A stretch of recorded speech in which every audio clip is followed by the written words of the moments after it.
Bonjour à vous tous et à toutes. Moi, c'est Alida Esmail. Je suis la chargée de recherche à Diversité Artistique Montréal. Et je veux d'abord, remercier le comité d'organisation du symposium de m'avoir invité à vous présenter ce matin. Ma conférence va porter sur comment survivent-ils ou elles l'état des personnes racisées et autochtones œuvrant en culture au Québec en mode crise. Donc, sans plus tarder, je veux d'abord commencer avec un peu une mise en contexte de la situation, qui était pas mal une crise avant la crise de la pandémie. Donc, si on regarde à quelques chiffres plus sur le plan économique, on peut voir l'importance du secteur des arts et la culture. Notamment, 2,7% du PIB au Canada vient de ce secteur-là, qui représente 3,6% des emplois au Canada. Et un peu semblable ou encore plus important au niveau provincial au Québec, 2,8% du PIB vient de ce secteur, qui représente 3,9% des emplois au Québec. De plus, il y a un rapport récent qui vient de l'Organisme mondial de la santé qui a vraiment fait une revue de la littérature et a validé le fait que les arts et la culture contribuent aux déterminants fondamentaux de la santé et le bien-être. Donc, vraiment, sur un niveau quotidien, il y a un impact des arts et la culture sur notre santé, non seulement financière, mais aussi mentale et physique. Mais il y a beaucoup d'enjeux qui sont liés à ce secteur-là, notamment pour beaucoup de temps, il y a des emplois précaires, instables et compétitifs. Donc, c'est vraiment un secteur qui roule avec majoritairement les travailleurs autonomes. Donc, ça veut dire beaucoup de contrats ici et là, pas nécessairement stables. Des temps durant l'année qui sont plus occupés d'autres et aussi pas vraiment des assurances ou vraiment une sécurité d'emploi, non seulement dans la rémunération, mais aussi tout ce qui entoure des employés à travailleurs autonomes. En ajout de ça, il y a aussi documenté une mauvaise intégration des immigrants et immigrantes au marché du travail, surtout à Montréal quand on compare à d'autres grandes villes au Canada.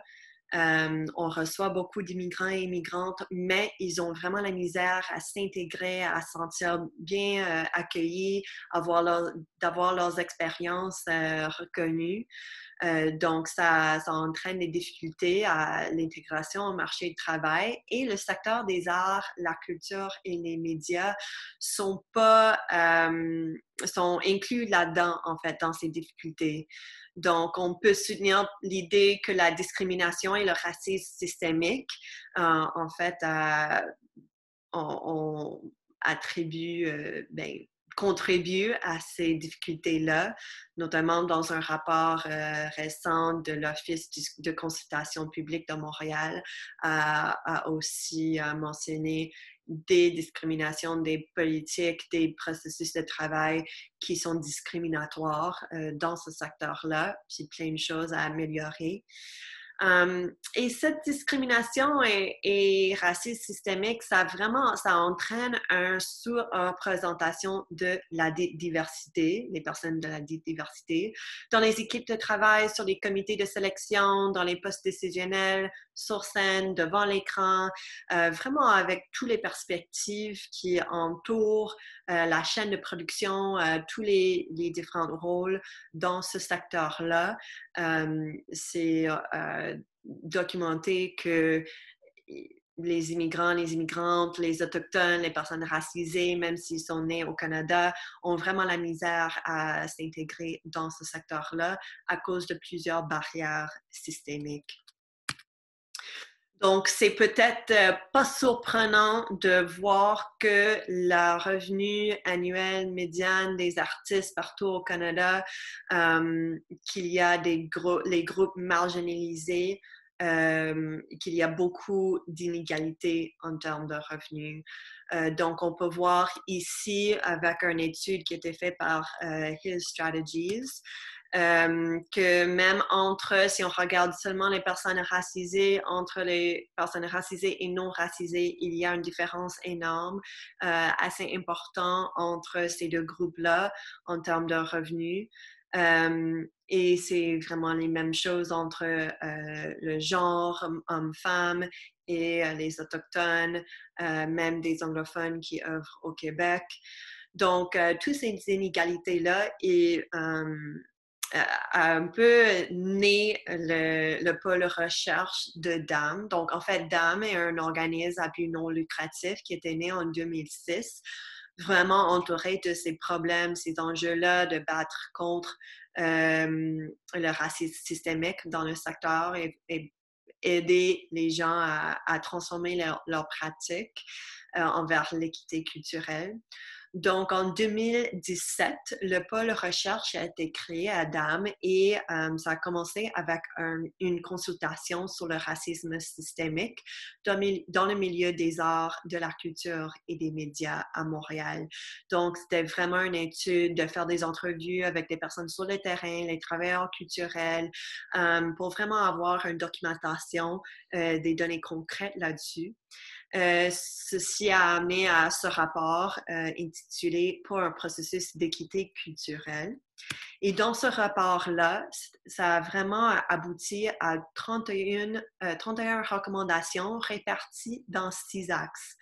Donc, 1, la sensibilisation, 2, la représentation, 3, le recrutement, 4, le financement, 5, les mécanismes de médiation et d'intégration dans les arts et 6, les références et mécanismes de recours. Donc, vraiment, à travers ces 6 axes, les 31 recommandations ont proposé différentes actions, programmes qui peuvent être mis en place par les institutions et organisations dans les arts et la culture pour vraiment travailler envers des pratiques plus équitables au niveau de la diversité ethnoculturelle. Donc, ça, c'était un peu avant la crise de la pandémie. On a reçu une subvention du patrimoine canadien pour en fait faire la suite de ce rapport-là. On travaille avec 12 organisations qui sont vraiment des leaders dans le secteur pour mettre en œuvre ces 31 recommandations, voir comment ça se passe, vraiment faire un accompagnement avec eux. Puis, en fait, la crise est venue et ça a aussi eu un énorme impact sur le secteur. Bien, partout au Canada, surtout au Québec et aussi, en fait, partout dans le monde. Ici, une étude qui a été faite par Canadiens, c'était au début du confinement, en mars-avril, puis ils ont vraiment trouvé que le montant de contrat qui était perdu ou mis à risque en 2020 pour les artistes, les travailleuses culturelles, était environ 36 en moyenne par travailleur. Et ces 36 contrats représentent environ 25 000 dollars en revenus par travailleur. Donc, c'est quand même étonnant.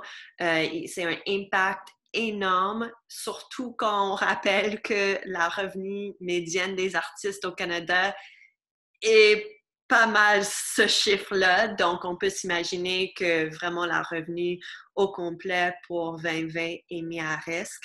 Et cette étude-là, cette collecte de données était pas mal au début du confinement qui tient pas nécessairement en compte les effets, le reconfinement avec la deuxième vague de la maladie.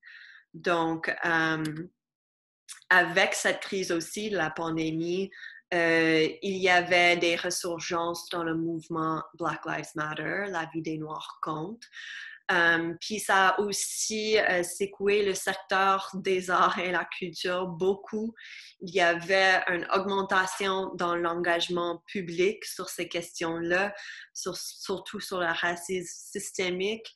Il y a une augmentation dans le plaidoyer, dans la volonté de faire des changements. Il y avait beaucoup de plaies dans le secteur pour un désir de transformation fondamentale et quelque chose qui va plus loin que seulement des déclarations de solidarité. Donc, ça c'est, on trouve même à DAM qu'il y a un engagement qui augmente sur ces questions-là, que les oreilles sont un peu plus ouvertes.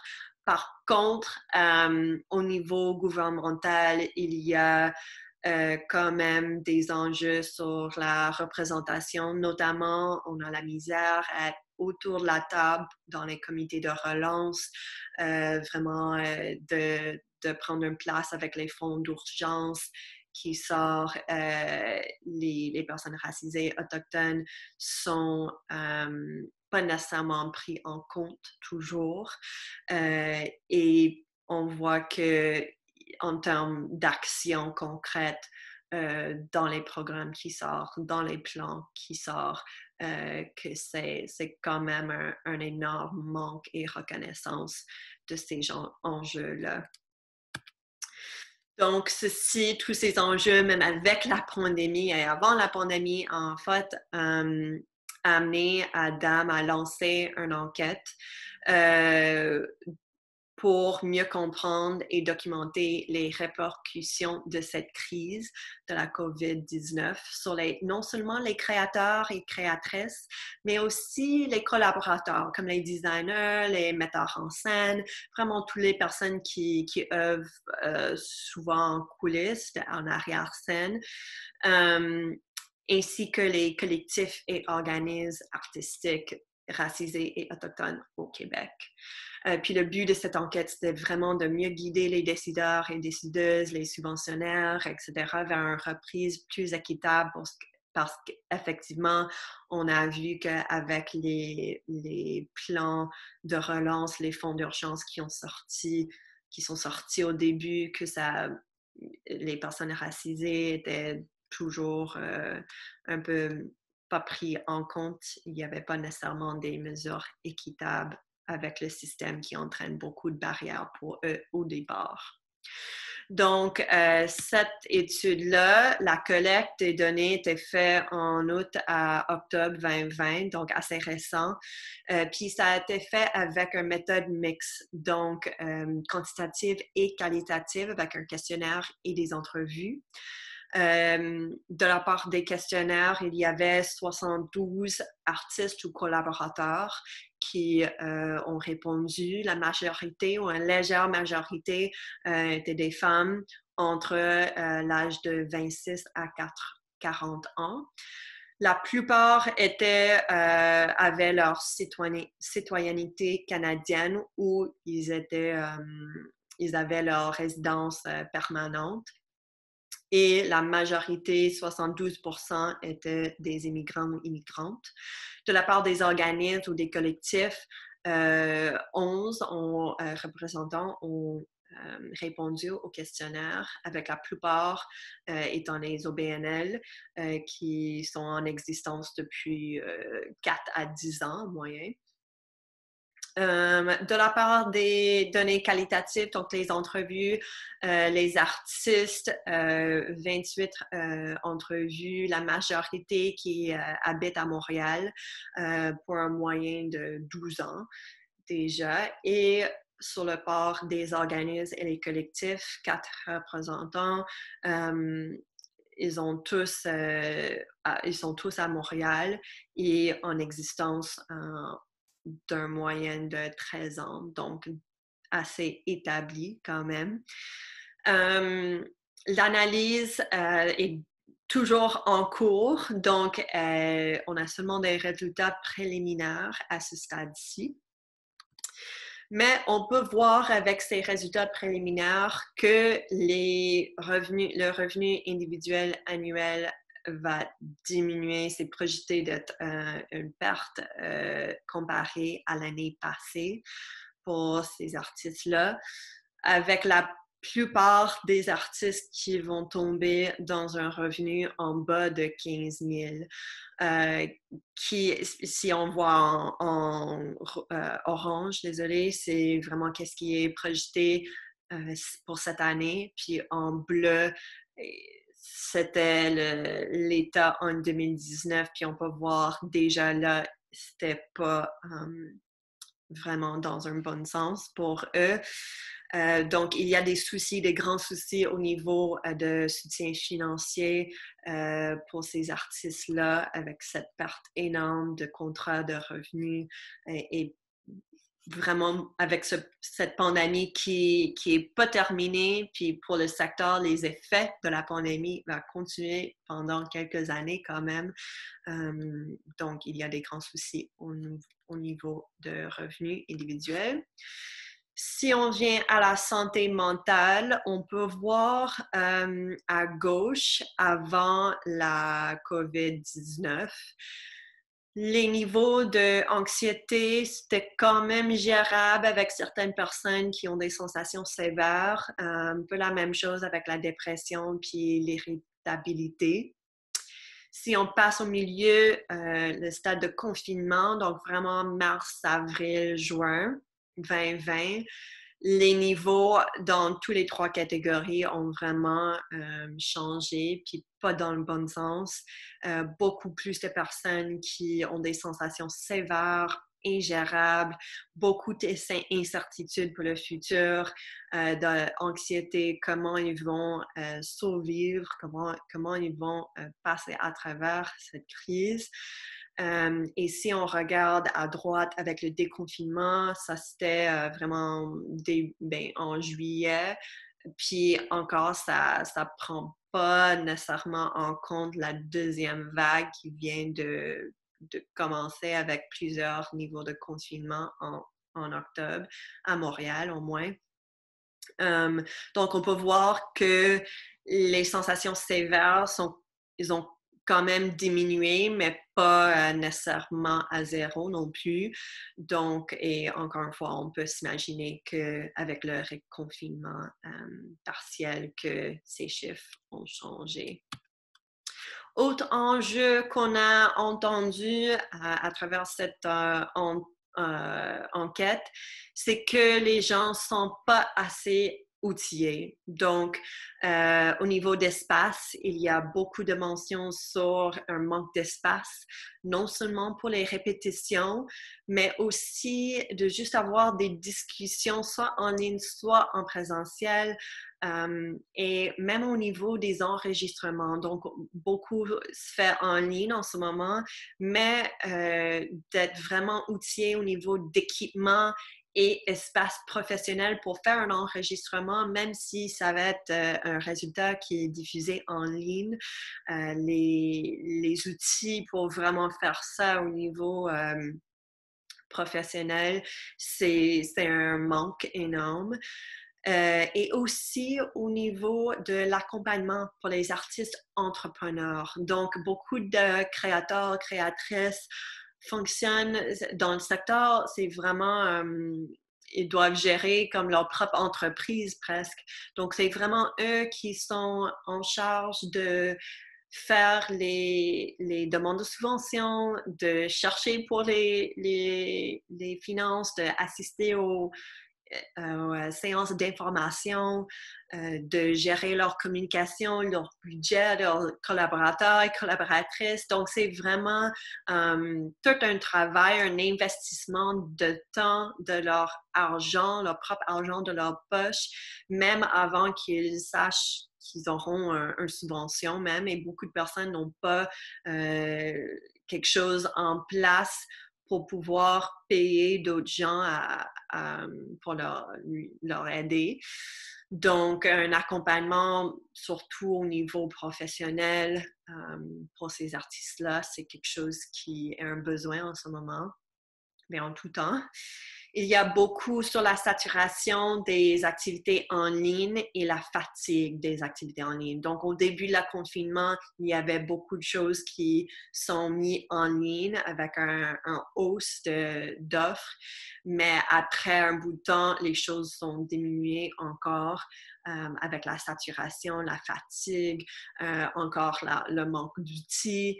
Et aussi, les systèmes en place ne sont pas si développés pour la numérique. Donc, les choses comme les droits d'auteur, les standards de rémunération, c'est pas vraiment la même pour la numérique, ce qui entraîne des difficultés pour les artistes, les travailleurs, pour vraiment faire ce virage-là avec succès.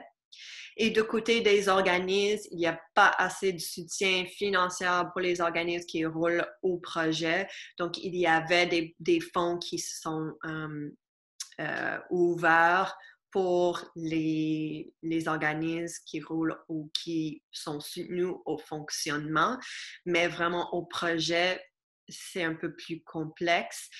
Et ça amène les gens à devoir faire des réductions permanentes dans leur équipe de travail, puis ça entraîne tout un autre chaîne de difficultés avec le développement des compétences, de vraiment l'accompagnement avec la transition de carrière pour les travailleurs culturels, etc. Donc, beaucoup à prendre en compte avec les organismes aussi. Donc, avec ces résultats préliminaires, on peut voir que, en fait, il y avait une crise en cours avant la crise de la pandémie de la COVID-19. Et maintenant, avec la pandémie, avec les barrières qui étaient déjà ancrées dans nos systèmes pour les personnes racisées et aussi pour les personnes autochtones, qu'on a besoin encore plus de mesures pour vraiment avoir une gestion d'une reprise plus équitable. Donc, je vais vous laisser terminer ce matin avec 4 questions qui peuvent nourrir une réflexion d'une reprise plus équitable qui sont venues de la recherche. Donc, premièrement, comment sauver les personnes et les organismes qui sont en train de disparaître?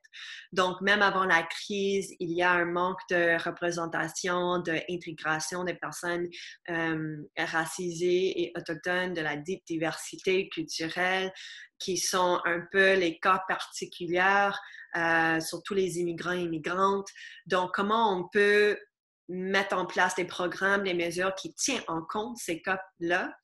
Et même dans cette étude, on avait, si on regarde plus scientifiquement avec les données, les statistiques, les valeurs aberrantes. Donc, vraiment, les cas qui ne suivent pas nécessairement les normes, mais sont quand même des personnes, sont quand même des organismes. Puis vraiment, dans un cas de crise comme ça, comment on peut prendre en compte, même à l'intérieur des personnes racisées, il y a des personnes qui sont un peu les cas externes ou particulières. Donc, par exemple, les organismes qui n'ont pas un statut légal, donc ils n'ont pas droit ou à les fonds pour pour payer les employés, etc., les fonds d'urgence comme ça. Même les artistes qui travaillent souvent en coulisses, ils n'ont pas nécessairement la place en ligne nécessairement, puis c'est pas eux qui font les demandes de subventions. Donc, il y a un peu un trou, un angle mort dans les plans de relance en ce moment. Comment vraiment avoir l'argent qui suivent dans le système, mais dans un système qui exclut déjà des personnes. Deuxième, comment soutenir les travailleurs et travailleuses culturelles d'une manière holistique. Donc, on parle des fois des soutiens financiers, mais on doit aussi tenir en compte le côté santé mentale, psychologique et professionnel, tout l'idée d'accompagnement, de développement, maintenir les compétences, comment on peut vraiment s'imaginer des programmes, une gestion de reprise qui tient en compte vraiment une perspective trois-dimensionnelle de ces travailleurs-là et le secteur en gros. 3, comment mieux accueillir et représenter les personnes de la diversité et autochtones. Donc, on a vu, même avant la crise, il y avait la crise de l'intégration des personnes au marché du travail, se sentir bien accueillis dans le secteur et représentés non seulement sur l'écran, devant l'écran, mais aussi en arrière, dans des comités, dans des groupes de travail, dans les postes décisionnels. Donc, comment on peut mieux accueillir ces gens-là? Et finalement, comment agir maintenant pour mettre les bases d'un secteur artistique et culturel plus fort, plus stable et plus durable. Donc, c'était déjà un secteur assez précaire, assez fragile. Puis avec ce genre de crise, avec la pandémie, ça a vraiment exacerbé les systèmes, les enjeux qui étaient déjà là. C'était vraiment, ça a mis en lumière ces situations-là. Donc maintenant, c'est vraiment le temps d'agir avec cette perspective de non seulement les mesures dans l'urgence pour passer à travers la crise, donc le court terme, mais vraiment à le moyen et long terme pour que ces mesures en ce moment peuvent vraiment mettre une base pour un futur qui revient pas à le même niveau de précarité qui était là avant la crise. Donc, avec ça, je vous laisse de continuer la réflexion. Et je veux, avant de terminer, juste remercier toutes les personnes qui ont aidé avec cette étude, notamment l'équipe de dames, les subventionnaires, le Conseil des arts de Montréal et le Conseil des arts et des lettres du Québec, le comité consultatif qui a aidé à construire, à concevoir le questionnaire, puis aussi le guide d'entretien qui a été utilisé pour les entrevues, et aussi les assistants et assistantes de recherche qui ont mené les entrevues et qui aident avec l'analyse. Donc, merci encore une fois pour votre attention et au comité d'organisation du symposium de m'avoir invité ce matin. Et si jamais vous avez des questions, je serais ravie de répondre pour vous et vous pouvez aussi me rejoindre par courriel noté sur le diapo. Donc, merci et bonne journée.